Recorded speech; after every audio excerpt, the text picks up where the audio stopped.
Bonsoir! Ça va, médecin? Batchavabé, hein?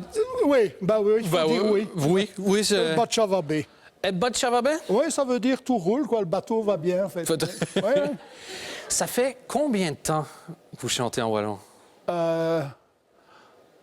Au moins ça? Quarantaine d'années. Hein? Et quand vous avez commencé, vous vous êtes dit, le wallon, ça, c'est une langue qui va cartonner à l'international.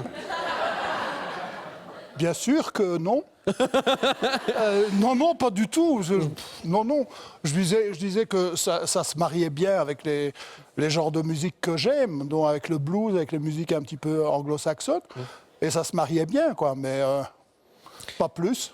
Parce que c'est ça, encore récemment, c'est en 2014, je crois, vous avez fait 18 fois le sold out à la Comédie Centrale, à Charleroi. Oui. 3500 personnes. Oui. Et ça continue. Là, vous avez un nouvel album de blues qui vient de sortir. Qui est un petit peu... qui sort un petit peu de l'ordinaire parce que c'est un album qu'on a voulu enregistrer en public.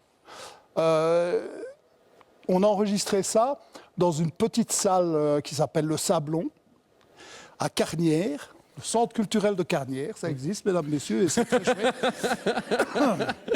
On a fait une petite résidence et on a enregistré pendant 3 soirs et on a pris le meilleur, mais on n'a rien changé. Ouais. On n'a rien changé, on n'a pas fait de refait les voix. On se plante. Voilà. Et ça donne un album extraordinaire parce que je dois bien vous le dire, on ne s'est pas planté.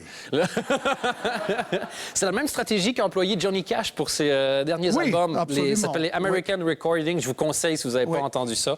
Chez lui, et comme ça, toutes les aspérités, et ça fait live, et on sent une ambiance. C'est terrible. C'est comme James Taylor fait la même chose dans son grenier.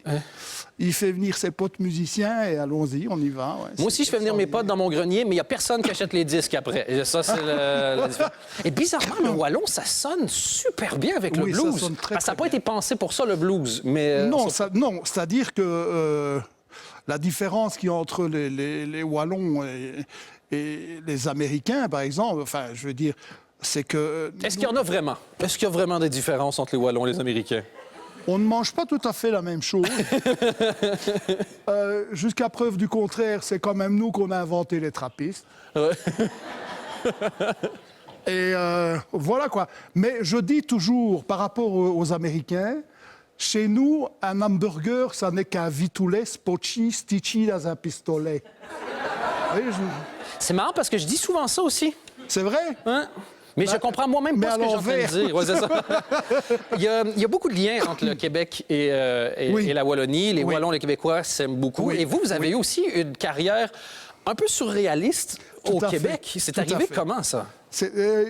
Au début, mon premier album était sorti, donc en 98. Et juste vous savez, ici, on a ce qui s'appelle enfin, maintenant, c'est où on présente les artistes qui viennent de sortir un album au Botanique au mois de février.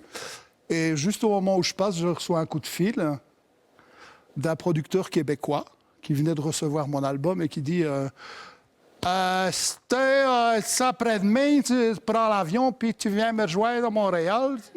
Je le reconnais. Je le reconnais. Il s'appelle, comme la moitié de Montréal, Pierre Tremblay. C'est vrai, Tremblay, c'est le nom le plus répandu au Québec. Oui, c'est extraordinaire. La consanguinité a fait des ravages chez les Tremblay. Ça y va fort, essayer de trouver dans le bottin, quoi. C'est la folie furieuse. Et je lui ai dit que je ne pouvais pas venir parce que j'avais des concerts. Et puis, je pense qu'un mois après, j'y étais. Et voilà, il m'a présenté des tas de gens. Il m'a présenté Patrick Normand, Jeff Smallwood, Bourbon-Gauthier. Et on a formé un groupe qui s'appelait Les Fabuleux Élégants. On a sorti un album. Ça sonne comme une tonne de briques, le nom terrible. du groupe. Oui, Fabuleux Élégants. On a eu un award, Un Félix? Oui, un Félix. C'est les Grammy Awards, mais pour le Québec. Du meilleur album country. Et je me disais... Et moi, pardon, merci. Juste la petite parenthèse. On est 4, on faisait 3 chansons chacun. Moi, les 3 chansons étaient en wallon. Et eux ne savaient pas très bien, comprenaient pas le wallon, mais ils ont fait les chœurs quand même. Ça donne un son un petit peu particulier.